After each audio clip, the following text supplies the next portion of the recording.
was longer, swaying as if he were being buffeted by a stiff wind. He put out his hands to brace his fall, but one still held his suitcase, so his chin hit the cobblestones hard, causing his vision to short-circuit. He rubbed his jaw while his vision returned, and then he rose and looked around the expansive piazza. It was devoid of people except for a moon-faced, time-worn man stooped over a broom, sweeping the trash in front of a large Baroque-style building, the Church of San Ferdinando. He was standing in the Piazza Trieste Trento. Nearby was the Royal Palace, as was the Gran Café Gambrinus, a place that he and his friend and superior, Professor Carelli, frequented before the martial prefect decided to close it due to its reputation for attracting anti-fascists. He looked at his watch. It was approaching 7. He picked up his suitcase and headed toward the church, kneading his aching jaw along the way. The old man, his sweeping motion slow and weak, watched him as he passed by and climbed 5 steps. As he grabbed the door's tarnished brass handle, he could feel the old man's eyes on him. But before he pulled it open, the old man spoke. No, no, no. It is too early. 2 more hours. Come back then. He turned and saw the old man shaking his head and then resume his sweeping, leaving him standing there, not sure what he should do. A drenching disappointment washed over him, not because of the closed church, but because of his weakness, his failure to carry out his suicide. He took in the piazza. There were more people now, some on bicycles, a few walking, some with faces raised toward the rising sun. He descended the steps and headed across the square in the direction he thought he'd come from. He moved slowly, head down, thinking about where he should go.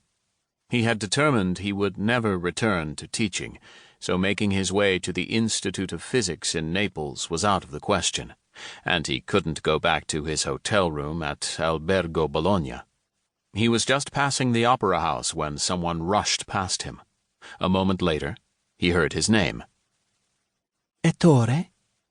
He stopped and turned toward the voice. He recognized the woman. She was a nurse who had helped him with his stomach ulcers several months before. She was kind and patient. He liked her. Anna. That was her name. It is you, she said as she moved closer. She was dressed in her nurse's uniform, but the white outfit was dingy, wrinkled, and spotted. She was most likely headed home. How are you feeling, young man? Have your ulcers calmed down? I am well. Thank you for asking, Anna. She reached up to touch his chin. The move startled him, and he backed away. I just wanted... What happened? Did you fall? Your chin is bruised. You didn't get into a fight, did you? You don't seem the type, Ettore. Her questions surprised him. He rubbed his chin and felt a bruise. Did I fall? He asked himself. No, not a fight. I slipped and fell, but I am fine. Anna looked at his suitcase. You are traveling, I see. Where are you headed? To Rome to see your family? His family. The letter to his family in which he'd written, I have a single wish, that you do not wear black for me. If you want to bow to custom, then bear some sign of mourning, but for no more than 3 days. After that, remember me if you can in your hearts, and forgive me.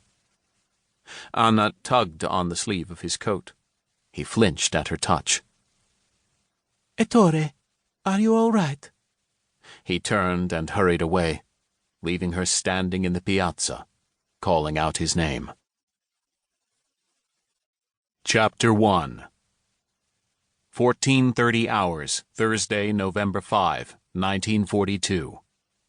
MI6 Headquarters, Number 54 Broadway, London.